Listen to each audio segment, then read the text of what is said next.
అందరికీ నమస్కారం. ఇటీవల ఆంధ్రప్రదేశ్లో జరిగినటువంటి కల్తీ పాల వ్యవహారం అనేది ఒక సామాజిక విపత్తుగా చెప్పొచ్చు. పాలనేటివి అమృతంతో సమానం. చిన్న పిల్లల నుంచి వృద్ధుల వరకు పాలను ఎంతో పౌష్టికాహారంగా భావించి తీసుకుంటారు. అయితే ఈ కల్తీ పాల ఉదంతం వల్ల రాష్ట్ర వ్యాప్తంగా అందరూ తీవ్ర ప్యానిక్కు గురవ్వడం జరిగింది. వివరాల్లోకి వెళ్తే రాజమండ్రిలోని లాలా చెరువు, చౌడేశ్వరి నగర్ వంటి ప్రాంతాల్లో కల్తీ పాలు తాగి 5 మంది చనిపోయినారు. 19 మంది తీవ్ర అస్వస్థతకు గురై హాస్పిటలైజేషన్ అయ్యారు. వీరంతా విరేచనాలు, వాంతులు, కడుపు నొప్పి, కిడ్నీ సమస్యలతో హాస్పిటల్లో అడ్మిట్ కావడం జరిగింది. అయితే అధికారులు జరిపినటువంటి ప్రాథమిక దర్యాప్తులో పాలు చిక్కదనం కోసం వాడినటువంటి రసాయనాల కారణంగానే వీళ్ళు ఈ విధంగా హాస్పిటలైజేషన్ అయ్యారు అని చెప్పడం జరిగింది. ముందుగా పాలను కల్తీ చేయడానికి వాడే కెమికల్స్ ఏంటి అనేది ముందు మనం తెలుసుకుందాము. సోప్ పౌడర్ వచ్చేసి పాలకు నురుగ రావడానికి వాడతారు. తర్వాత పామ్ ఆయిల్ అండ్ మాల్టోడెక్సిన్, వీటిని పాలల్లో ఫ్యాట్ కంటెంట్ వెన్న శాతం ఎక్కువ వచ్చేదానికి వీటిని కలపడం జరుగుతుంది. తర్వాత వచ్చేసి ఫార్మలిన్ పాలు ఎక్కువ కాలం స్టోర్ చేసేదానికి వాడతారు. ఇది ఒక క్యాన్సర్కి కారణమైనటువంటి కెమికల్.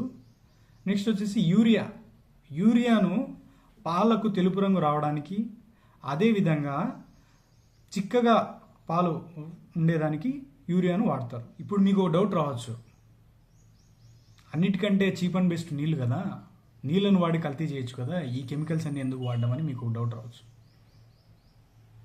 ఇప్పుడు నీళ్ళను వేసి కల్తీ చేసేదానికి వీళ్ళు ఒక 10% కూడా పాలు వాడడంలా,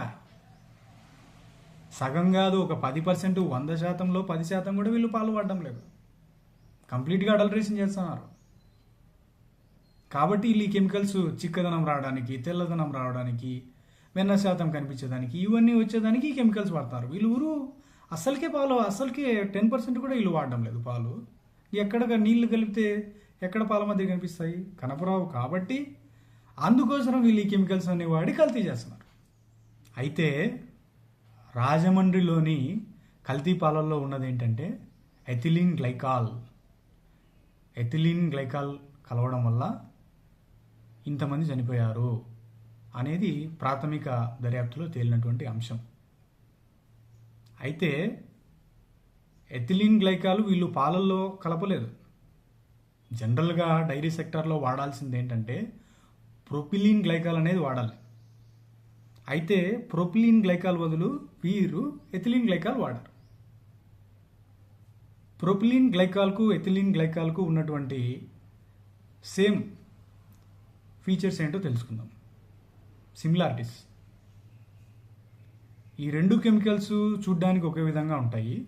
రెండిటికి కలర్ ఉండదు, అదేవిధంగా రెండిటికి స్మెల్ ఉండదు. టేస్ట్ కూడా రెండు సేమ్ స్వీట్ టేస్ట్ వస్తాయి. జనరల్గా డైరీ సెక్టార్లో ప్రొపిలీన్ గ్లైకాల్ను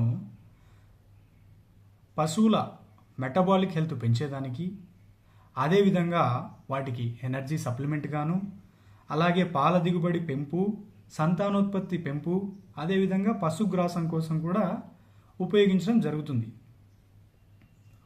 అలాగే కూలెంట్గా కూడా వాడతారు ప్రొపిలీన్ గ్లైకాల్.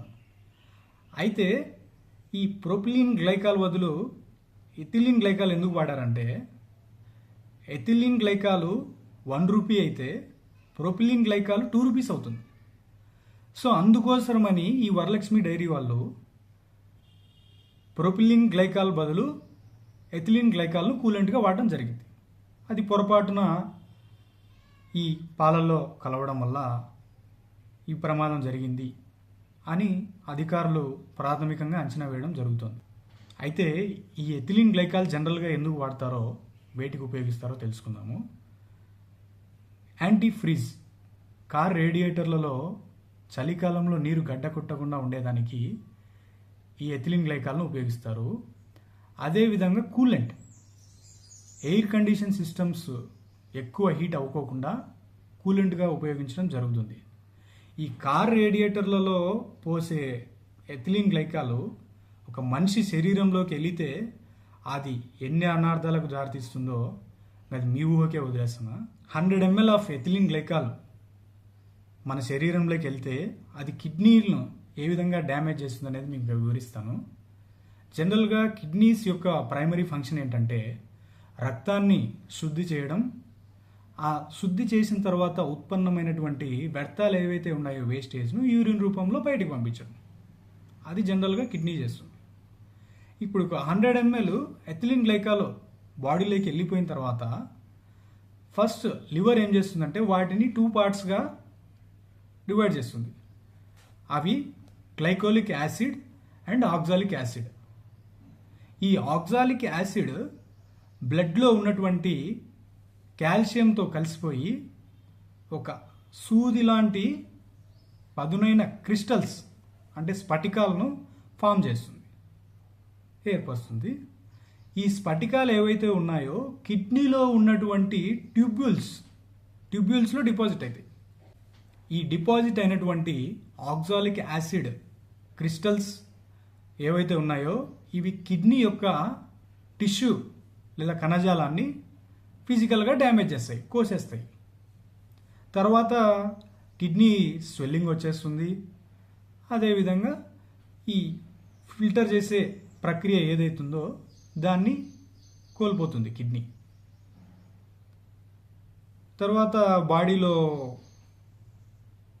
ఈ రకరకాల విష పదార్థాలు ఇవన్నీ స్టోరేజ్ అయిపోయి యూరినేషన్ అనేది జరగకుండా ఆగిపోయి మనిషి కోమాలోకి వెళ్ళిపోతాడు. ఆ తర్వాత చనిపోతాడు. కల్తీపాలు అనేటివి ప్రమాదాలు జరగకోకుండా మనం ఖచ్చితంగా అందరం జాగ్రత్తలు తీసుకోవాల్సిన అవసరం ఎంతైనా ఉంది. ఎందుకంటే వన్స్ అనారోగ్య పాలైన తర్వాత మనం తీసుకునే జాగ్రత్తలు ఈ తాగే నీళ్లు కింద పడిపోయిన తర్వాత మనం ఎంత మటుకు రికవర్ చేయగలుగుతాము. ఈ అనారోగ్యం పాలైన తర్వాత మళ్ళీ మనం రికవర్ అవ్వడం అనేది కూడా అంతే. కాబట్టి అందరము ఖచ్చితంగా జాగ్రత్తలు తీసుకోవాల్సిన అవసరం ఎంతైనా ఉంది. ముందుగా మనం జనరల్ స్టోర్కి వెళ్ళి పాల ప్యాకెట్ తీసుకుంటాం. ఆ పాల ప్యాకెట్ మీద food safety and standards authority of India Sai logo ఉందా లేదా, అలాగే ఆ పాలు ఏ డైరీ అయితే సేల్ చేస్తుందో ఆ డైరీకి సంబంధించినటువంటి licence number 14 digit licence number ఉందా లేదా అనేది ఖచ్చితంగా మనం చూడాలి. అదేవిధంగా ఇప్పుడు మనం తీసుకున్న పాల ప్యాకెట్లో కల్తీ ఉందని మనకు తెలుసు అనుకోండి, మనం కంప్లైంట్ చేయాల్సినటువంటి బ్యాచ్ నెంబర్ కూడా ఆ ప్యాకెట్ మీదనే ఉంటుంది. ఆ బ్యాచ్ నెంబర్ కూడా ఆ ప్యాకెట్ మీద ఉందా లేదా అనేది ఖచ్చితంగా మనం చూసుకోవాలి. నెక్స్ట్ వచ్చేసి మనం లూజ్ పాలు తీసుకున్నాం అనుకోండి, అవి తరచూ విరిగిపోవడం లేదంటే ఒక విధమైన స్మెల్ వస్తుందంటే ఖచ్చితంగా మనం ఆ పాలు తాకోకుండా మానాల్సిన అవసరం ఎంతైనా ఉంది. Food safety and standards authority of India వారు మ్యాజిక్ బాక్స్ అనేటటువంటి కిట్ను రూపొందించడం జరిగింది. ఈ కిట్ను ఉపయోగించి కల్తీ పాలనే కాదు ఇతర ఆహార పదార్థాలు కూడా ఏమైనా కల్తీ జరిగిందా అని మన ఇంట్లోనే మనం 10 minutesలో చెక్ చేసి ఫైండ్ అవుట్ చేయొచ్చు. ఈ మ్యాజిక్ బాక్స్ గురించి మరిన్ని వివరాలకు సాయ్ డిస్కవరింగ్ ఫుడ్ అడల్టరేషన్ వెబ్సైట్లో మనం చూసి తెలుసుకోవచ్చు ఎవరైనా కానీ. ఈ కల్తీ పాల గురించి మనం జనరల్గా కంప్లైంట్ ఎవరికి చేయాలి అనేది నేను మీకు వివరిస్తాను. జనరల్గా food safety and standards authority of India వాళ్ళ అధికారిక వెబ్సైట్లోకి వెళ్ళి ఫిర్యాదు చేయొచ్చు. అదేవిధంగా గూగుల్ ప్లే స్టోర్ నుండి ఫుడ్ సేఫ్టీ కనెక్ట్ యాప్ అనేటువంటి యాప్లో కూడా మనం ఈ అడల్టరేషన్ జరిగిన ఫుడ్ కానీ మిల్క్ కానీ వాటికి సంబంధించిన ఫొటోస్ వీడియోస్ మనం తీసి అందులో అప్లోడ్ చేసి కంప్లైంట్ రైజ్ చేయొచ్చు. 1800-2100 అనే టోల్ ఫ్రీ నెంబర్ కూడా మనం కాల్ చేసి కంప్లైంట్ చేయొచ్చు. మన డిస్ట్రిక్ట్లో ఉన్నటువంటి డిస్ట్రిక్ట్ ఫుడ్ సేఫ్టీ ఆఫీసర్ను కూడా కన్సల్ట్ అయ్యి రిటర్న్గా కంప్లైంట్ ఫైల్ చేయొచ్చు. ఏదేమైనప్పటికీ ఇటువంటి కల్తీపాల నివారణకు ప్రభుత్వం కఠినమైన చర్యలు తీసుకోవాల్సి ఉంది. ఫుడ్ సేఫ్టీ అధికారులు కూడా తనిఖీలు నిర్వహించి దోషులకు కఠినమైన శిక్ష పడే విధంగా చర్యలు తీసుకోవాల్సిన అవసరం ఉంది. ఈ వీడియో నచ్చినట్లయితే లైక్ చేయండి, షేర్ చేయండి, అలాగే మీ విలువైన అభిప్రాయాన్ని కామెంట్ రూపంలో తెలియజేయండి. Thank you.